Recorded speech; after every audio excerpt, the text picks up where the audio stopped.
you confirm his identity? Jabari Reynolds. What happened to him? I need a list of his students and advisees. That's where we focus this investigation. Everything's fine. I got this under control. I'm not going down for this. Your favorite. What's happening, Power fans? We all got videos we can make as YouTubers from now to next year based on this fire trailer they gave us. We've got dilemmas. Who's the #1 suspect for killing Jabari? Well, I'm gonna tell you in this video. How are they gonna get out of being that #1 suspect? A lot of people been saying that it looks as though Effie beat up Brayton, but I don't think that Effie beat him up. I think he just got caught up in a situation of harm, because in this scene, she just looks very, very concerned for the situation between her, him, and Reek. And so in this video, we're just gonna break down the #1 murder suspect in killing Jabari, the process, and who this thing can be pinned on. If you're finding me for the first time, please subscribe to this channel, pretty please. Be sure to turn on notifications so when I drop videos, you get them.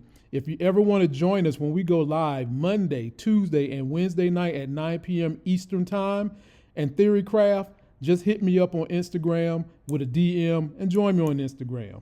We all gotta play the hand that we dealt. We gotta deal with the consequences. There's just certain boundaries you don't cross. What if it was to protect yourself? Don't talk to anyone. I do whatever I need to do to make sure this family and this business don't fall. She's going to work at home. I'm a family. I need to speak. So ladies and gentlemen, they started this trailer off with basically Reek having those hallucinations that his dad used to have. He's still having them. And I still believe we might get a hallucination from Ghost. But right now, if you had to weigh it, you would say Kanan is the devil in his ear. Ghost would, well, I guess Ghost would be a devil, but not a two-horned devil, a one-horned devil. And basically, the last person that had any kind of contact with Reek, with Jabari, was Reek. Remember, Jabari gave him his number because Reek did the paper. Reek had all that stuff going on. And I'm sure the reason why you see the police pulling him in is because they probably went through the records and figured out that that's who was the last person that had contact with Jabari was Reek. But now, ladies and gentlemen, that's not the only situation going on. Remember, I started calling him Professor Plagiarism last year because he basically took Tariq's paper and was trying to get it published. So I can only imagine that in that computer of his, there's a treasure trove of things dealing with Reek. I wouldn't even be surprised if he's got some kind of a shrine of Professor Lock and Key in there too. Like I said, I'm done with her, man. No more love for me for Professor Carey, unless they do something to change my mind. And when Tariq gets called in, I'm sure this is going to put the Tejada family on notice. As you can see in this particular picture, I went back and looked at it. You got Monet finding out about Jabari, but look up in the corner. You've got someone wearing a sling. That's got to be probably Drew, who's still recuperating from the shootout last year. So I'm wondering, how is she going to test Tariq's mantle to really see if he knows what he's talking about? But ladies and gentlemen, we know Tariq is the new coming of Ghost. He's going to find a way to get out of this thing. And how I think he's going to get out of it, Cooper Saxe is going to team up with him in the same way we had Ghost teaming up with Proctor last year. So ladies and gentlemen, that does mean at some point in time, Cooper Saxe's ass is going to kick the bucket. But I see him and Meth MacLean teaming up to help Reek get out of this thing because, you know, Reek still got information on Cooper Saxe. He ain't done with him. But just like I said in my video yesterday, you're going to wind up having Cooper Saxe getting information from this chick right here, Jenny Sullivan, who he already got a relationship with, who is an attorney and is going to be working directly on this case. He's going to wind up using her. That's what's going to happen. He's going to wind up using her.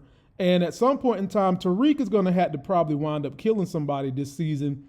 And there's someone they didn't show in this trailer. And that's your boy 2-Bit.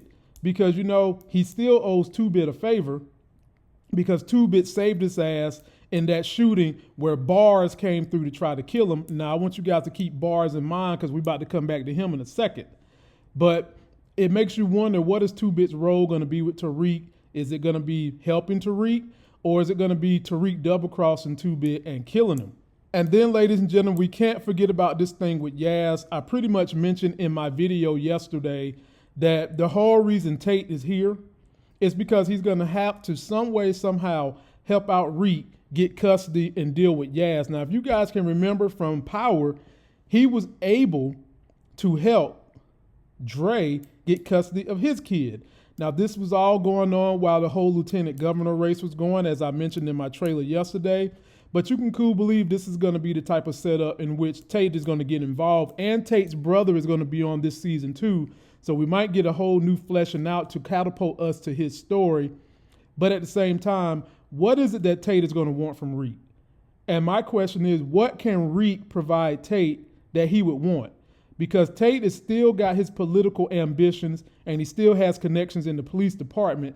So what is it that he's going to tax Reek to get in order to help him get this thing moving forward? And now, ladies and gentlemen, you already know that goofy ass Zeke is going to be a problem. You already know it. And they call him in to be questioned.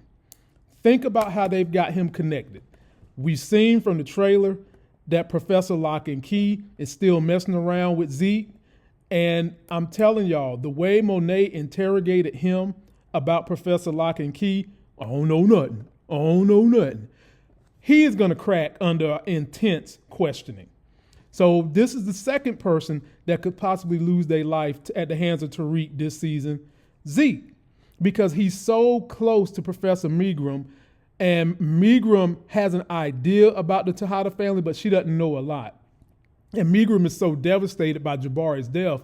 Once she goes investigating to see how Zeke is connected to Reek, and it comes out whatever's in Jabari's computer and text messages being connected to Reek, that's probably going to open Professor Lock and Key's eyes, and she's going to start being very, very nervous, and she might even start squealing herself.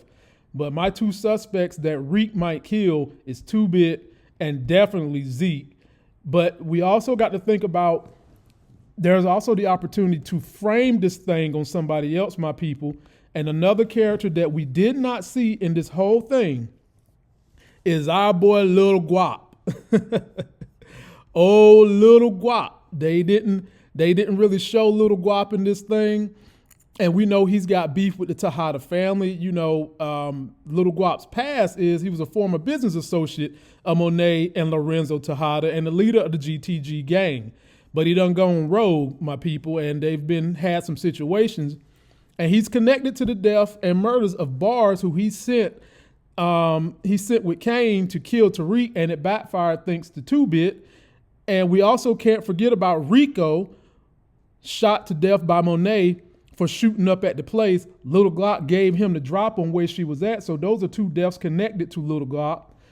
You have him being upset with the Tejada family. You could easily try to get a scenario where you set this shooting thing up on Lil Guap, and then you let Drew get some get back for what happened. So ladies and gentlemen, I want you to leave me all your comments. I'll be making videos on this thing probably till it comes on, because they gave us so much in the trailer just to keep you guys engaged and buzzed until the show comes on. That's going to do it for this video. Don't forget to like my video. Please comment, subscribe. Get yourself that life game. Be sure to join us as we go live Monday, Tuesday, and Friday night at 9 p.m. And if you ever want to join us, all you got to do is hit me on the gram, DM. Till that next Sex is Hell video. I'll see you.